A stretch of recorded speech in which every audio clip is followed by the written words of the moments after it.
I guess if Command Performance would answer all the Bing Crosby letters, they'd have to start a second Command Performance for the rest of us. Well, sir, Papa Bing's here with a new pop tune. While he's over there learning the lyrics from John Scott Trotter, he asked me to send his best to the 91st...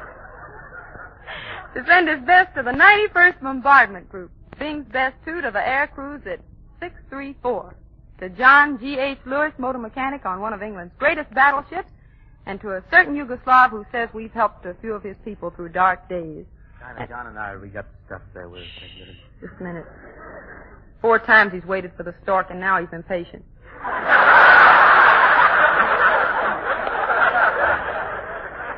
Fellas, while those 2 birthday candles are melting, Command Performance presents John Scott Trotter's arrangement of Candlelight and Wine with Thumbs Trotter himself at the piano. It's the only way he could possibly get a seat here tonight. And you know who.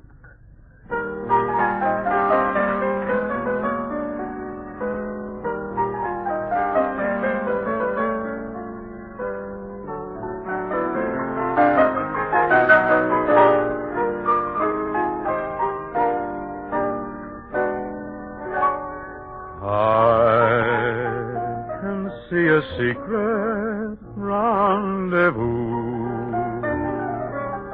a table set for 2,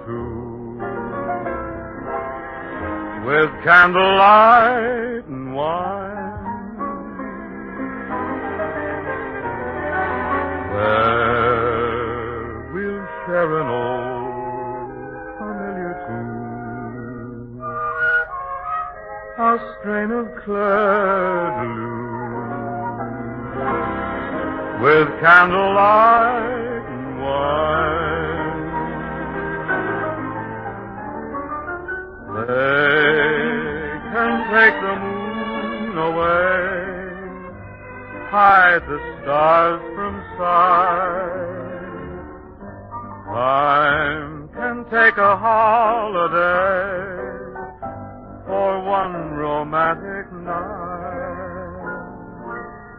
Then, if you should touch your lips to mine,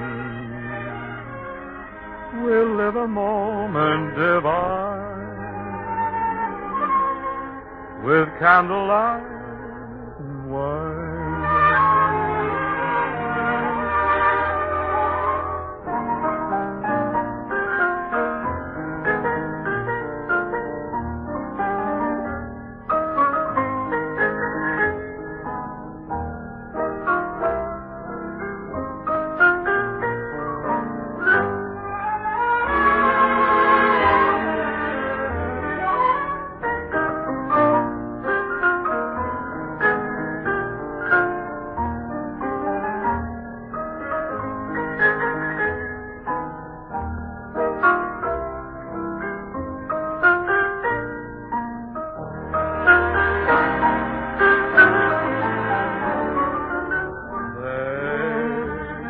Take the moon away, hide the stars from sight. Time can take a holiday for one romantic night. Then, if you should touch your lips to mine, we'll live a moment divine, with candlelight and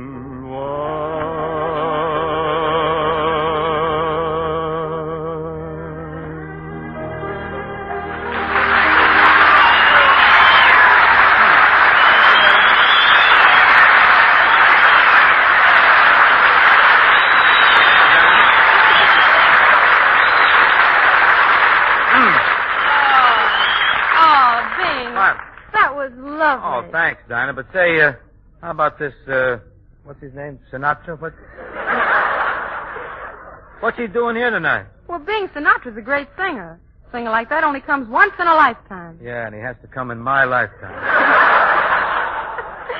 But, Bing, don't you really think Frank has great presence at the microphone? True. You can tell where the mic leaves off and Sinatra begins. I must say, though, Frankie, he's clever with clothes, isn't he? Well, sir, I'm glad to see you've finally taken an interest in clothes. I've got to get sharp. But really, Frank is a smart dresser. Look at those wool tweeds and that cute little wool tie and those bright wool socks. Yes, sir, all wool and an inch wide. Hey, what's going on here? Crosby, you give me the needle? Oh, Frankie, no such of a kind of thing. I was just telling Dinah. Really, I was telling her how amazed I am at the quality of your voice. Well, there's really nothing unusual about that, Bing. After all, I studied under some of the greatest teachers in the world. That's all? Uh-huh. Under Leon Cavallo at Milan. Oh, yes? Under Puccini at El Escolo. And under Mascagni at Juilliard. And where did you learn the most? Under the runway at Minsky's. Oh, yes, you'll meet some grand people. Yes, well, it may be true that you studied under some of the great operatic artists, but you know that you can't sing grand opera or its equivalent. You know that. Is that so? You just heard me sing, didn't you? Yes, I did.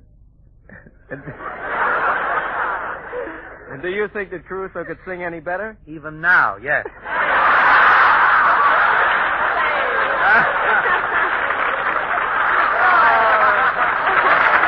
Boys, please, stop picking on each We're other. petulant tonight, You aren't are. we? You're bad boys.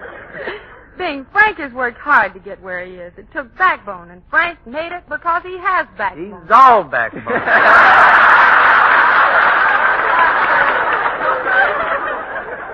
Well, then, let's talk about your pot tummy there, Dad. Oh, brag. My pot tummy is not so big. Oh, yeah? I'd sure like to have it full of war bonds over there. But all kidding aside, Bing, I've admired you for many years. Well, Frank, I've admired you for years.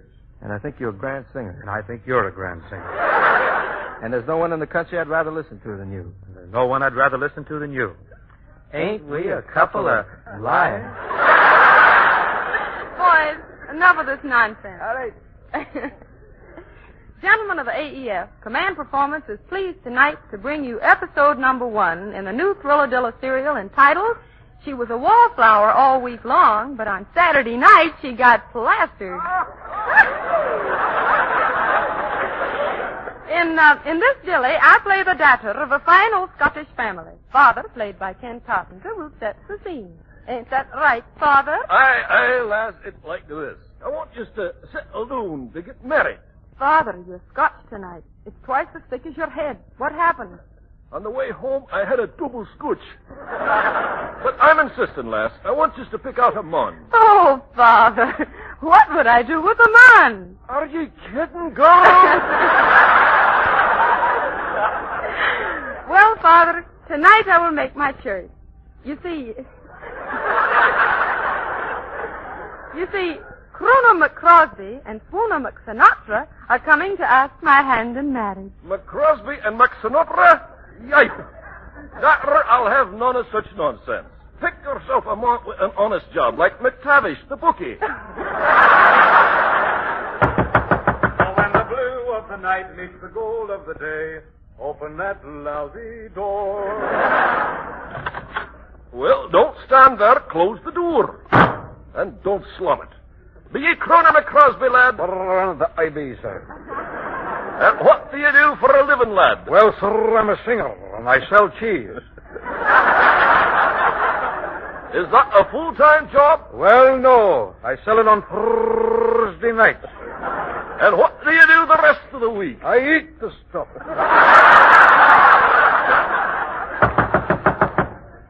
All or nothing at all. Well, don't stand there. Close the door.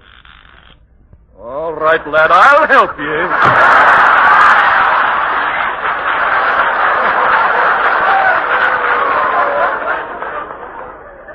Young man, I take it ye be Swooner McSinatra. And that I be, sir. And what do ye do for a living, lad? Well, sir, I'm a singer, and I sell cigarettes, sir. And is that a full-time job, lad? Well, no, I sell them on Saturday night. And what do you do the rest of the week? I go around looking for the butt. Enough of this nonsense. Which of ye is the better man for me, Dinah? After there's a war on, you know, and when you cannot get butter, you take margarine. Now, which of these lads do you choose? Oh, Father, I cannot choose so quickly. Oh, why not? What's the matter, lass? Well, I admire Crooner McCrosby, and I admire Swooner McSinatra, but never shall I choose until I hear them sing together.